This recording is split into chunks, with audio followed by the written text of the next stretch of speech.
এই বাংলাদেশের ভিতরে নির্বাচন হতে দেওয়া যায় না, হতে পারে না। যারা নাকি নির্বাচনের জন্য বারবার কথা বলছেন, আমি তাদেরকে প্রশ্ন করেছিলাম যে আপনারা নির্বাচনের ক্ষমতায় যে কি করবেন। এখনই তো আমরা লক্ষ্য করেছি যে আপনাদের দলীয় লোকদেরকে, নেতাদেরকে, কর্মীদেরকে, সমর্থকদেরকে এখনো তো আপনারা নিয়ন্ত্রণ করতে পারছেন না। আমরা দেখেছি ইসলামী নীতি আদর্শ এবং দুর্নীতিবাজ মানব রচিত এই নীতি আদর্শের ভিতরে পার্থক্য হলো 5ই আগস্ট যখন নাকি দেশ অভ্যুত্থান হলো, এখনো মায়ের কান্না বন্ধ হয় নাই। মা এখনো কান্নার ব্যক্ত করতেছেন। আজকে কয়েকদিন পর্যন্ত আমার সন্তান আমাকে মা বলে ডাকছে না। এখন আমাদের কানে সেই শব্দগুলো আসছে, মুগ্ধর সেই পানি শব্দ এখন আমাদের কানে ভাসছে। আজকে রাজপথ রক্তে রঞ্জিত হয়েছে। আজকে হাজার শত আজকে বাংলাদেশের মানুষ চোখ হারিয়েছে, বন্ধুত্ব বরণ করেছে। সেখানে আমরা দেখেছি ইসলামী আন্দোলন বাংলাদেশ এবং সহযোগী সংগঠনগুলো, তখন আমরা বাংলাদেশের নিরাপত্তা এবং সংখ্যালঘুদের জানমাল নিরাপত্তার জন্য আমরা সারা দেশে পাহারার দায়িত্ব পালন করেছি। কারণ আমরা বুঝেছি শকুন চক্ষু ভারত আমাদের বাংলাদেশের দিকে নিয়ে আছে।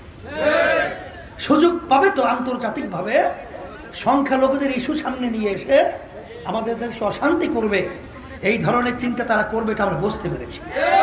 তখনই যেন বাংলাদেশের ভিতরে এই অবস্থান তৈরি করতে না পারে, এই জন্য কিন্তু সারা দেশে সংখ্যালঘুদের আমরা জান মাল এবং তাদের উপাসনালয়গুলো কোনো ক্ষতি না হয় পাহারার দায়িত্ব পালন করেছি।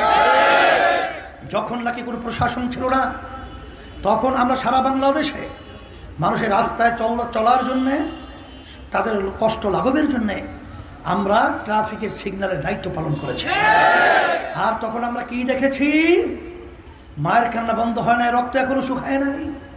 তখন এক শ্রেণীর নর পশুরা তখন চাঁদাবাজিতে লিপ্ত, তারা টেন্ডারবাজিতে লিপ্ত, তারা বিভিন্ন ঘাট দখলে লিপ্ত, তারা স্টেশন দখলের জন্য লিপ্ত। আমি ওদেরকে ধিক্কার জানাই।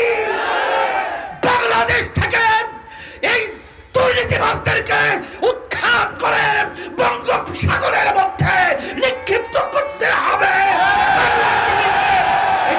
মুক্ত করতে হবে। এর জন্য আমি বলেছিলাম যে আপনারা যারা নির্বাচনের জন্য পাগল হয়েছেন, আগে আপনারা আমাদেরকে দেখান যে আপনারা নিয়ন্ত্রণ করতে পেরেছেন। যদি নিয়ন্ত্রণ করতে না পারেন, ক্ষমতায় যাওয়ার পরে আপনারা যে কি কাণ্ড করবেন এটা আমাদের জানা আছে। এই জন্য সংস্কার প্রয়োজনীয় আগে, আর যৌক্তিক সময় নির্বাচন পরেই, আর সাথে সাথে স্থানীয় নির্বাচন হবে আগে, জাতীয় নির্বাচন হবে